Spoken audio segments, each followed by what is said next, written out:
Shkojmë njërë në selin e Partisë Demokratike, është kryetari Sali Berisha në një komunikim me gazetarët.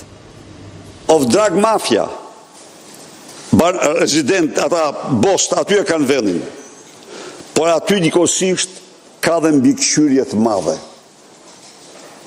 Aruba, bankert e mafjes drogës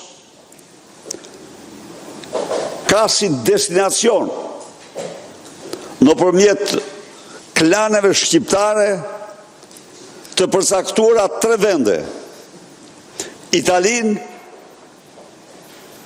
vendet e Beneluxit dhe Spanjen.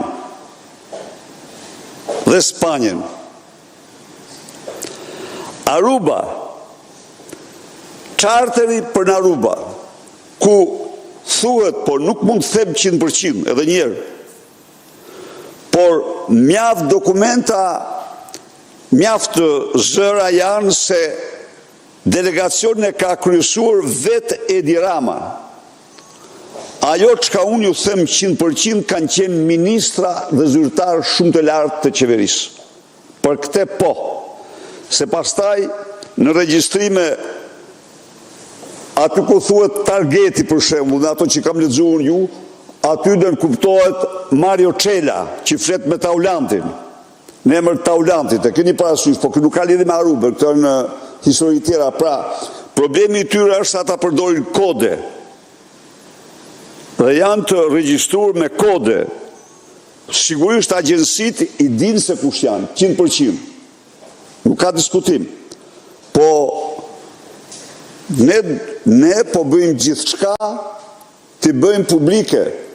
Edi Rama duhet të jap dorëheqjen. Duhet të jap dorëheqjen si person i rrezikshëm, si bashkëpunëtor i organizatave të narkoterrorizmit ndërkombëtar. Largimi i Edi Ramës është rruga e vetme për shpëtimin e shqiptarëve, e rajonit dhe Europës nga rreziqet e mëdha të narkoshtetit shqiptar.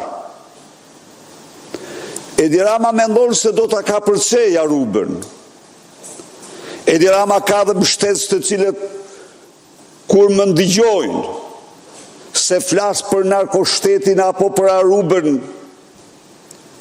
zemrohen me Sali Berishën, por unë do mbroj mbi të gjitha interesat e shqiptarëve dhe interesat e qytetarëve të lirë kudo që janë, të cilët duhet të jetojnë jashtë rrezikut, ata dhe fëmijët e tyre të drogave që trafikojnë klanet shqiptare.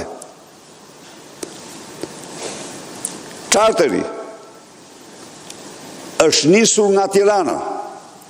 Unë do informoj ju se duke falënderuar shumë gazetarin italian dhe antimafjen që i ka bërë të disponueshme regjistrimet e këtij takimi,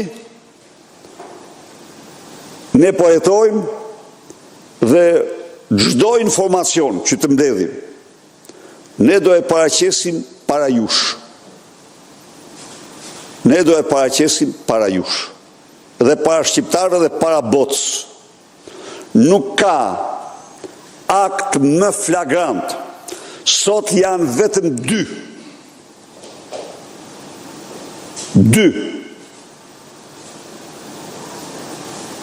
persona në drejtim që takohen me klanet, bëjnë takime me klanet e drogës, me kartelet e drogës.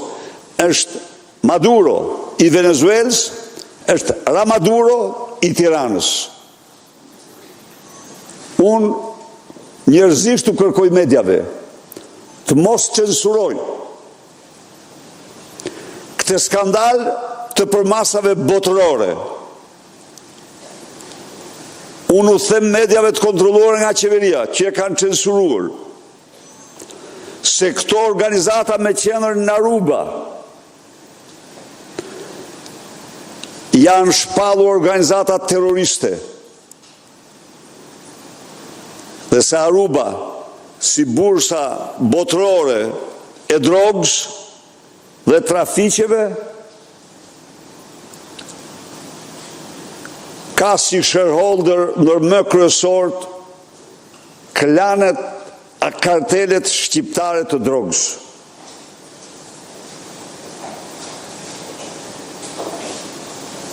Pra, në 30 vite të fundit pas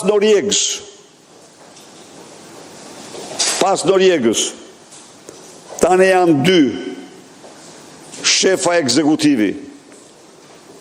Maduro në Venezuelë dhe Rama që shkon në strofullën e tij, jo në Venezuelë, pa Aruba. Aruba është ngjitur në Venezuelë, në veri të Venezuelës. Dhe Aruba është kontroll të plot të klanave të Venezuelës.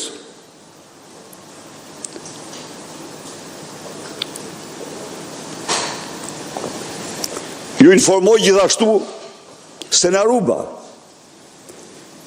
kanë qenë kartelet e drogës të Shqipërisë, por kanë qenë dhe grupet dhe organizatat kriminale të drogës nga Kosova dhe Macedonia, shqiptare.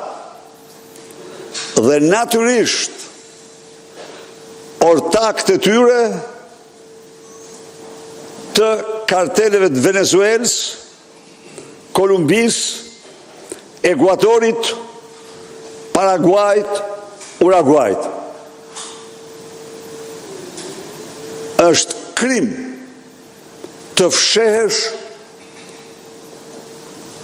këtë takim që inkriminon direkt kryeministrin e Shqipërisë. Kryeministri një vendi antar të NATO-s. Kryeministri një vendi që aspiron për antarësim në Bashkimin Evropian, zhvillon takime apo dërgon ministra, delegacion qeveritar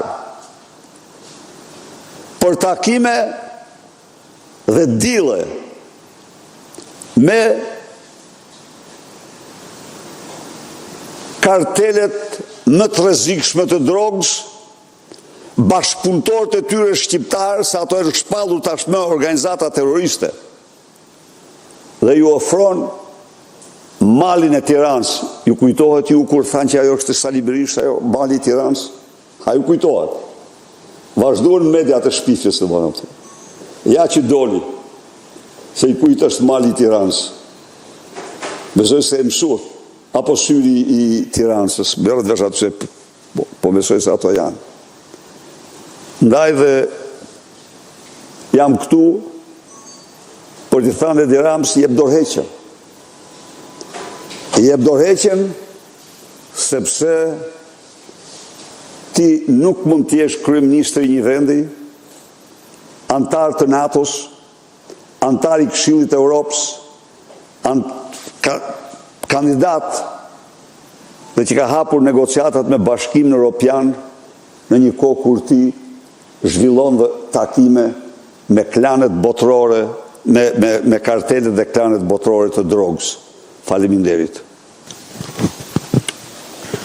Zoti Berisha, a do të ashtrini këtë çështje edhe në parlament, një alternativë për shembull të kërkoni një mocion me debat për dosjen Aruba në seancën më të afërt plenare? Faleminderit.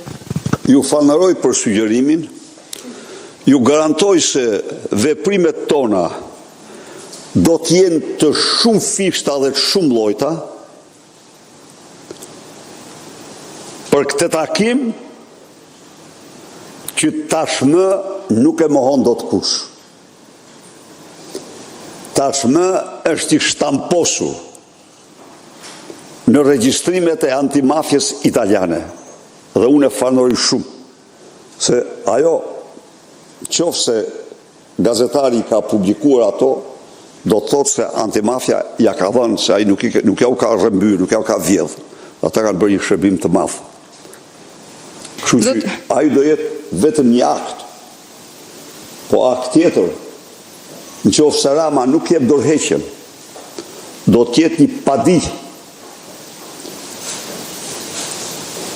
në SPAK, por do shohim tani ligjit ndërkombëtare me shpallën e karteleve si organizata kriminale, nëse mund të bëhet padi dhe në gjykatë ndërkombëtare. Për ne, ky takim do të është detyrim madhor para çdo shqiptari, qytetarëve të rajonit dhe të Europës, për të bërë transparencë të plotë. Shqipëria ka një kryeministër dhe ministra të cilët udhtojnë me charter 13.000 milje për të takuar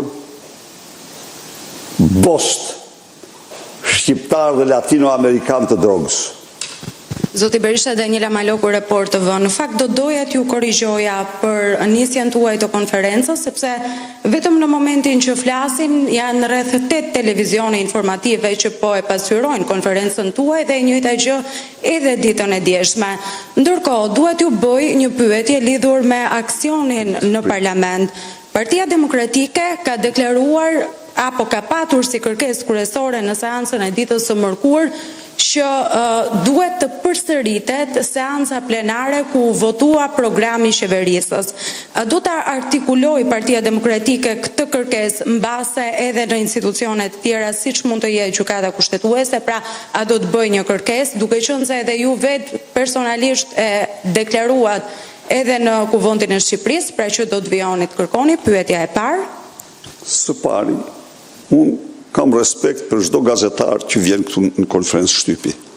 Por, unë di që ju përfaqësoni një televizor dhe jo amën e qeverisë. Është ama ajo që monitoron.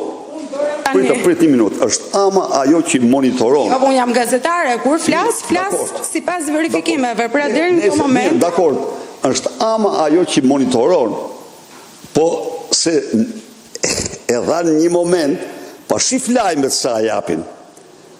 Kontrollo edicionit e lajmeve të mediave që kontrollon qeveria, sa japin këtë gjë. Kontrollo sot titujt e gazetave dhe portaleve, sa e kanë Arubën. Edhe pastaj më thuaj. Si jo, merri titujt sot të mëngjesit, sepse Aruba ka 3 ditë që po zgjen, që ka dalë, ka shpërthyer, ka eksploduar. Ndaj dhe unë e nisa konferencën duke denoncuar censurën. E dyta, po, ne kërkojmë dhe do kërkojmë. Ne e dorëzuam edhe në gjykatë kushtetuese. Dhe natyrisht, kjo është një kërkesë e ligjshme. Mund të them ju, ai ishte një skenar tani shumë i qartë. Shkoju pyesni. Asnjë deputet socialist nuk ishte përgatitur një fjalë. Asnjë nga ata që quhen ministra sot s'kishte përgatitur një fjalim. Që të gjithë kishin ardhur në funksion të atij skenari provokimi. Po nëse njeriu provokon me kushtetutën, provokon me rregullat e parlamentit. Dhe ka të tjerë që thonë se opozita ra